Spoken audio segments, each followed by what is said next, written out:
Yes BP news daily ಎಕ್ಸ್‌ಪ್ರೆಸ್‌ಗೆ ಸ್ವಾಗತ. ಕೊಟ್ಟ ಮಾತಿನಂತೆ ನಡೆದುಕೊಂಡಿದ್ದೇನೆ. ಶಾಸಕ ನಾರಾ ಭರತ್ ರೆಡ್ಡಿ. ಬಳ್ಳಾರಿ ನಗರದ ವಿವಿಧ ವಾರ್ಡ್ಗಳಲ್ಲಿ 84 ಕೋಟಿ ರೂಪಾಯಿ ಅನುದಾನದಲ್ಲಿ ಕಾಮಗಾರಿಗಳಿಗೆ ಶಾಸಕ ನಾರಾ ಭರತ್ ರೆಡ್ಡಿ ಭೂಮಿ ಪೂಜೆ ನೆರವೇರಿಸಿದರು.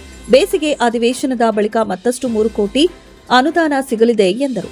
ತಾತ್ಕಾಲಿಕ ಅನಾನುಕೂಲ ಇದ್ದರೂ ಇನ್ನು 6 ತಿಂಗಳಲ್ಲಿ ನಗರ ಹೊಸ ರೂಪ ಪಡೆಯಲಿದೆ ಎಂದರು. ಜನವರಿ 3ರಂದು ವಾಲ್ಮೀಕಿ ಪುತ್ಥಳಿ ಅನಾವರಣ ನಡೆಯಲಿದ್ದು ಹಲವು ಗಣ್ಯರು ಭಾಗವಹಿಸಲಿದ್ದಾರೆ. ಮೇಯರ್, ಉಪಮೇಯರ್ ಹಾಗೂ ಜನಪ್ರತಿನಿಧಿಗಳು ಉಪಸ್ಥಿತರಿದ್ದರು.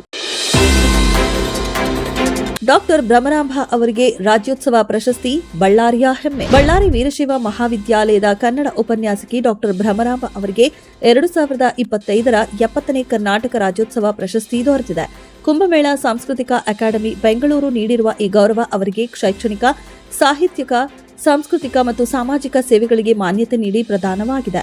ವೀರಶೈವ ಲಿಂಗಾಯತ ಮಹಾಸಭಾ ಬಳ್ಳಾರಿ ಘಟಕದ ಸಕ್ರಿಯ ಸದಸ್ಯೆಯಾಗಿರುವ ಅವರು ಕನ್ನಡ ಸಂಸ್ಕೃತಿ ವಿಸ್ತಾರ, ವಿದ್ಯಾರ್ಥಿ ಪ್ರೇರಣೆ ಮತ್ತು ಸಮಾಜಮುಖಿ ಚಟುವಟಿಕೆಗಳಲ್ಲಿ ಮಹತ್ವದ ಪಾತ್ರ ವಹಿಸಿದ್ದಾರೆ.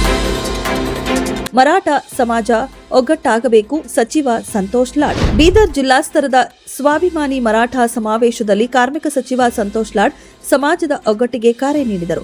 ಮರಾಠರು ಕಷ್ಟದಲ್ಲಿದ್ದಾರೆ, ಎಲ್ಲರೂ ಒಂದಾಗಿ ಶೈಕ್ಷಣಿಕ, ಆರ್ಥಿಕವಾಗಿ ಬಲವಾಗಬೇಕು ಎಂದು ಹೇಳಿದರು. ಛತ್ರಪತಿ ಶಿವಾಜಿ, ಶಾಹು ಮತ್ತು ಗಾಯಕ್ವಾಡ್ ಮಹಾರಾಜರ ಮಾರ್ಗದಲ್ಲಿ ಸಾಗಬೇಕು ಎಂದರು. ರಾಜಕೀಯದಿಂದ ದೂರ ಇದ್ದು ಸಮಾಜದ ಬಡವರಿಗಾಗಿ ಕೆಲಸ ಮಾಡುವ ಜೀಜಾಬಾಯಿ ಟ್ರಸ್ಟ್ ರಚನೆಗೆ ಬೆಂಬಲ ನೀಡುವುದಾಗಿ ಭರವಸೆ ನೀಡಿದರು. ಇದು ರಾಜಕೀಯ ಸಮಾವೇಶವಲ್ಲ, ಸಮಾಜದ ಒಗ್ಗಟ್ಟಿನ ಪ್ರದರ್ಶನ ಎಂದು ಎಚ್ಚರಿಸಿದರು. ಸಮಾವೇಶಕ್ಕೂ ಮುನ್ನ ಶಿವಾಜಿ ಪ್ರತಿಮೆಗೆ ಮಾಲಾರ್ಪಣೆ ಮಾಡಲಾಯಿತು.